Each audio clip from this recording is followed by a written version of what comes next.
Welcome to Umbrella Rebellion. I'm Marcy. And I'm Dee. We are finding healing after leaving a cult. We will be discussing abuse and personal experience with the ATI, IBLP, and fundamental churches. Trigger warning. This podcast may contain descriptions of various forms of abuse. Please take care for your safety and well-being while you are listening. If the content becomes too much for you to handle, please turn this off. We hope to expose harmful teachings that lead to and justify abuse, with the hope that those that are experiencing abuse can find support and escape from it. Welcome back to Umbrella Rebellion. I am your tour guide into the depths of Bill Gothard's mind via IBLP's Men's Manual. Are you ready to get into this next page about children and their rebellion? Because I don't know about you, but that last page, it just felt like it was setting up an excuse for the dads to blame rebellion on the children, but also that the fathers were the cause of the rebellion, so it could go either way. Because we know in IBLP, rebellion was always blamed on sin or stepping out of the umbrella of protection, doing something you weren't supposed to. Let's get into this next page. Can you detect early warning signs of rebellion? And we have a checklist, because what's culty learning without a checklist, right? Imagine people with ADHD being drawn into this cult because of checklists. I don't know, may have been me, may have been one of the reasons that I kind of got sucked in. Awareness of tension between parents. When a child senses conflict between the parents, the child tends to take up an offense against one or both parents and ultimately rejects the authority of both parents. So this take up offense thing is very common, which bothers me because the way it is taught in the cult that you're not supposed to take up offenses for others. He's saying that because of the parents' behavior that the children will do something that is not okay with the cult, but then we know that a lot of children are blamed for their behavior despite their parents' behavior. That's not, oh, you get a pass because your parent did this. That doesn't happen.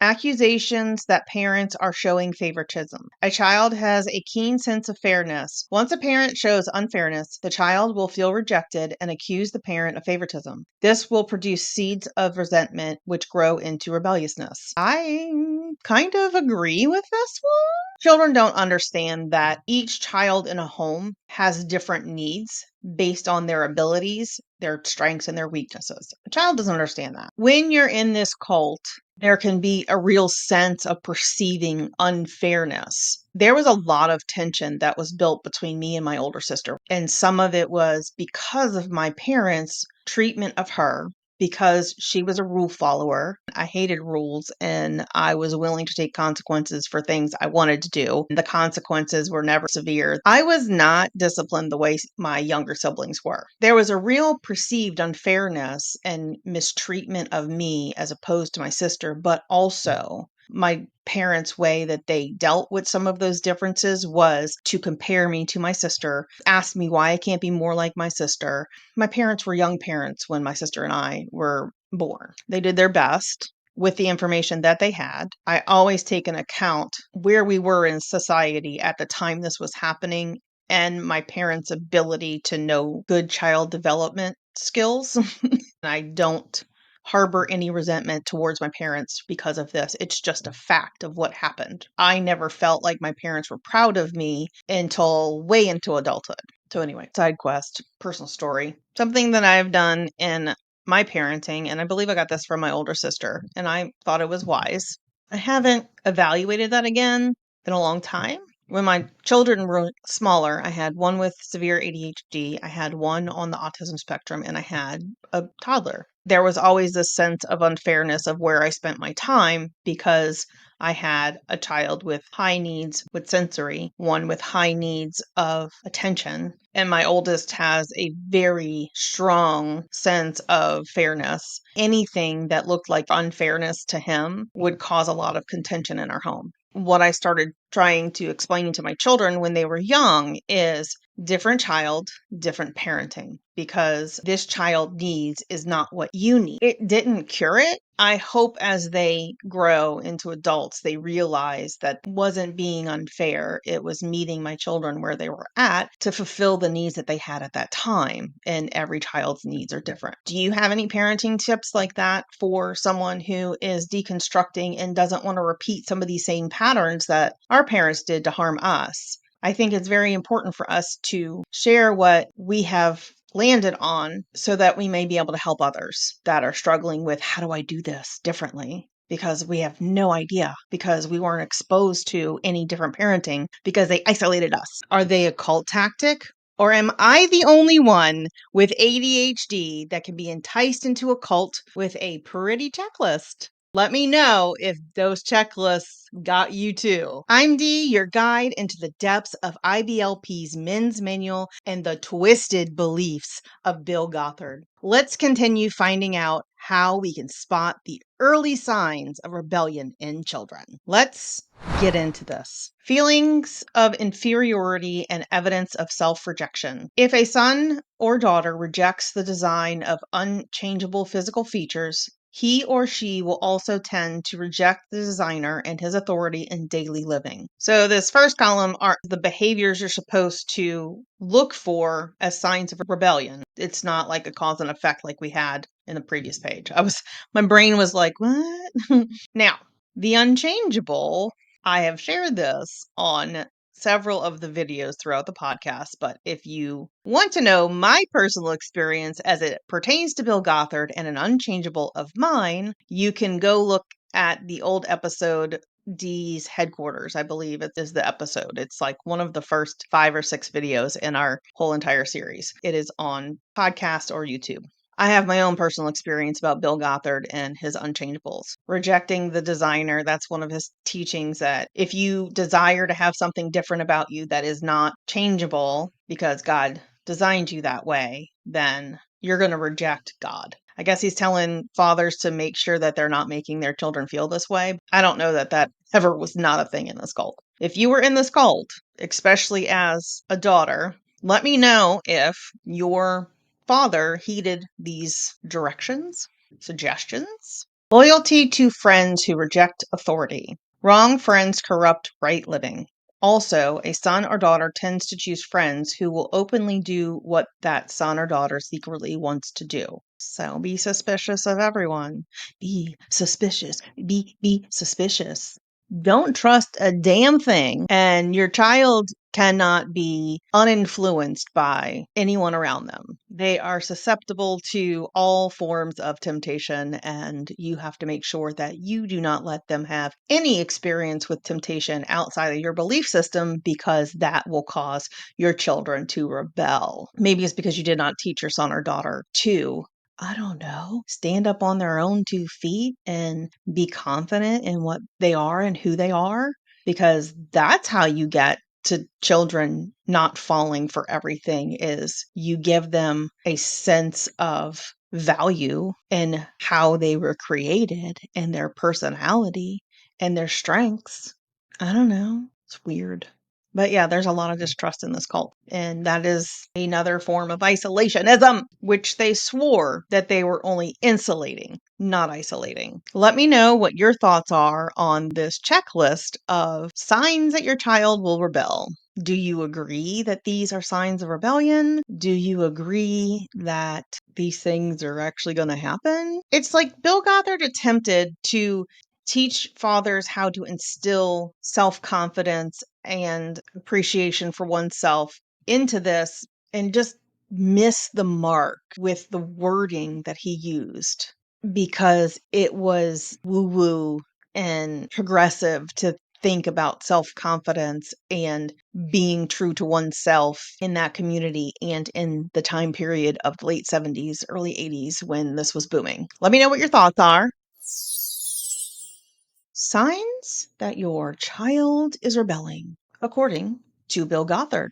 Welcome to Picking Apart Bill Gothard's Men's Manual, 1 page at a time. Let's get into it. Last video, we stopped off on the loyalty to friends and friends influencing us. Let's get down to the next item in the checklist. Lack of clear or significant answers to their prayers. A child who, open quote, gives up on his or her faith, close quotes, is usually only giving up the parent's faith because the child has never experienced any convincing evidence of a living and loving God. It's another way for him to blame you on doing it wrong because you don't have significant or clear answers from prayers. Okay. It just baffles me that he gives these scenarios, and I understand this is like setting up the book, but there's no context on how you're supposed to prevent this at this time. So if somebody doesn't go through this whole book, are they getting the full picture, or are they getting tidbits and fractions of teachings that can be, well, Gothard didn't really have a clear biblical understanding of the Bible anyway, so it's not like what he was teaching was accurate anyway. So, in my opinion, Gothard twisted stuff. So, of course, even if you just get a fraction of this, it's going to be twisted even more. Going through the whole thing, will it actually set you up for success? Doubt it, based on experience and evidence of peers. Evidences of personal moral impurity. A child who violates God's moral laws will experience guilt, which, if not dealt with, will produce rebellion to parents, to the Bible, and to God. Purity, perfection. Guilt is taught. I think your conscience can play a part in it, but in this cult, guilt was very much a part of the culture. And for my viewers who may have experience with Catholic guilt, yeah, some of this was even more intense than that. Admiration of those who mock authority and encourage rebellion. Scripture warns about the devastating influences of teachers who reject God's principles of authority. These teachers will corrupt the obedient spirit of a son or daughter. There's that you can't be sarcastic, mocking authority. And what if the authority deserves mocking? Let's not investigate why they may be mocking the authority. Let's just knock down any attempt to question or push back against that authority, right?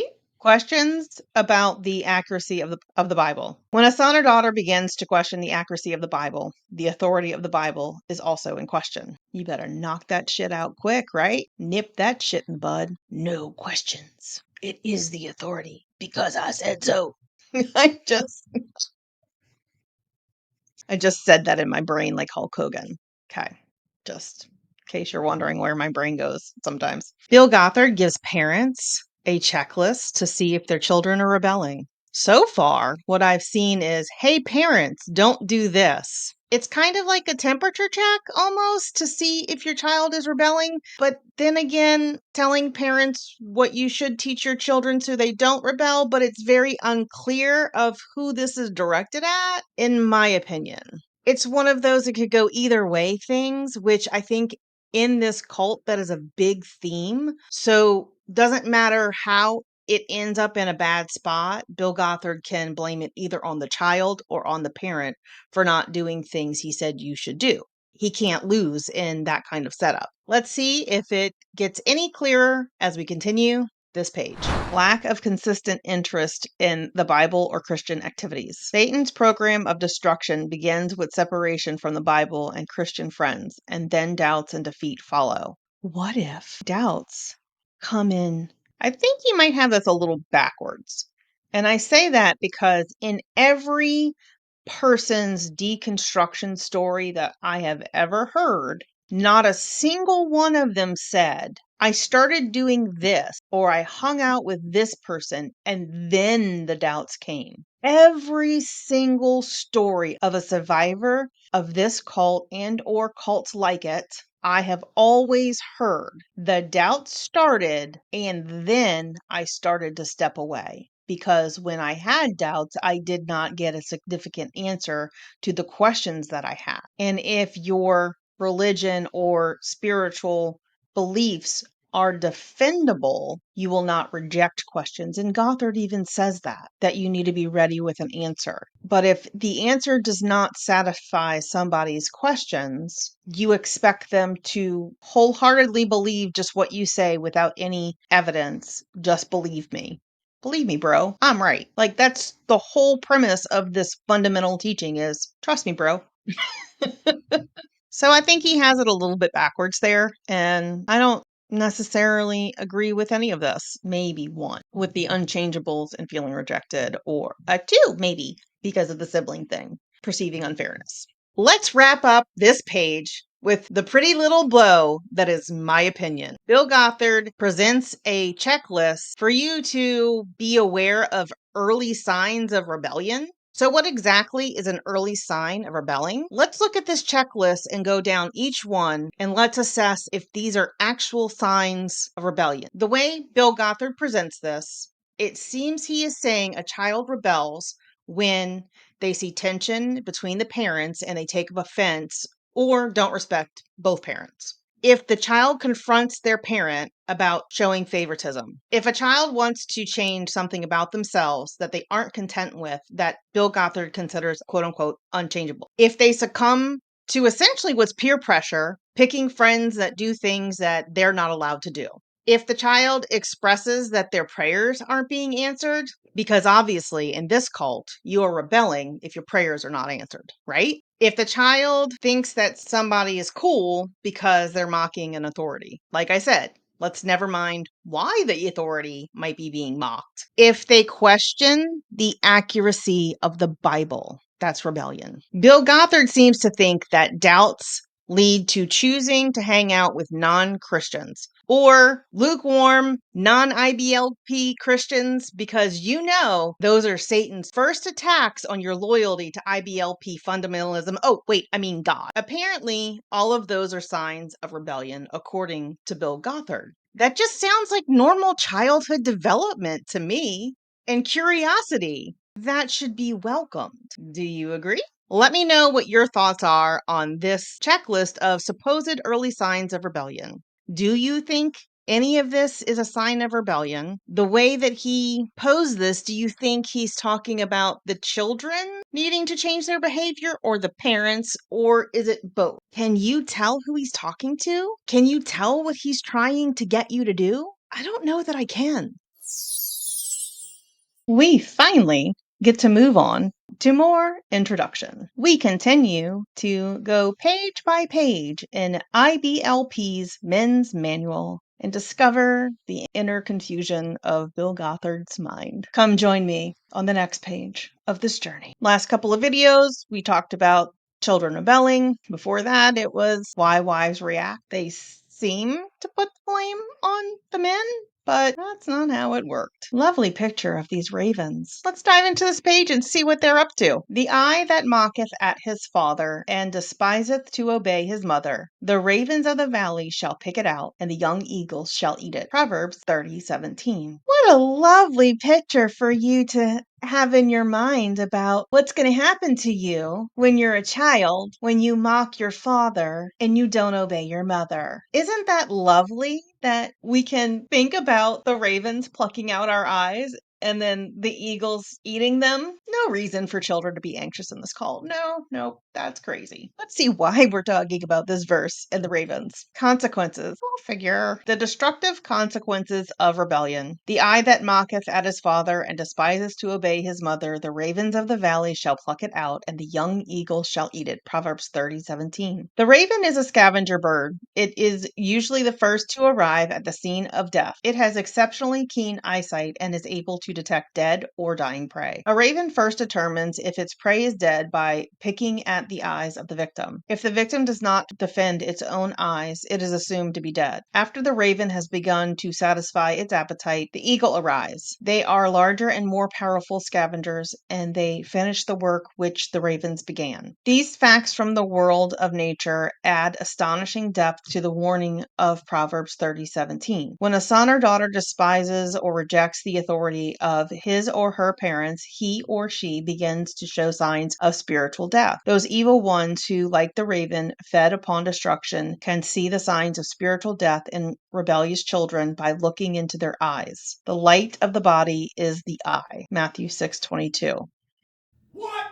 If you're not watching me on video, you're missing out on all my faces. Just saying. The response to these things in my facial expressions, you might not want to miss out. Paul warned that the one who lives in pleasure is dead while he lives. 1 Timothy 5:6. Rebellion to authority invites destructive temptation, and after smaller scavengers have begun their work, larger ones will come and finish the job. I'm curious about something. I'll be right back. I'm going to go do a little Google search. I wanted to know the interpretation of the word eagle in this and raven. Number one, were these birds native to the region in which Proverbs was supposed to have played out? In my quick Google search, the translation to eagle is bird of prey generally, but would also be indicative of a vulture instead of a American bald eagle or other eagle native to North America, which I find interesting that an American reading this would picture a bald eagle that is native to our land and not necessarily some kind of vulture creature from the Middle East. In my opinion, this page is interesting. What are your thoughts about teaching your children through the men's manual about ravens plucking out your eyes and eagles or vultures coming to eat them if you mock your father or don't obey your mother? Let me know in the comments. With that, I will end this episode. If somebody has not told you today or ever,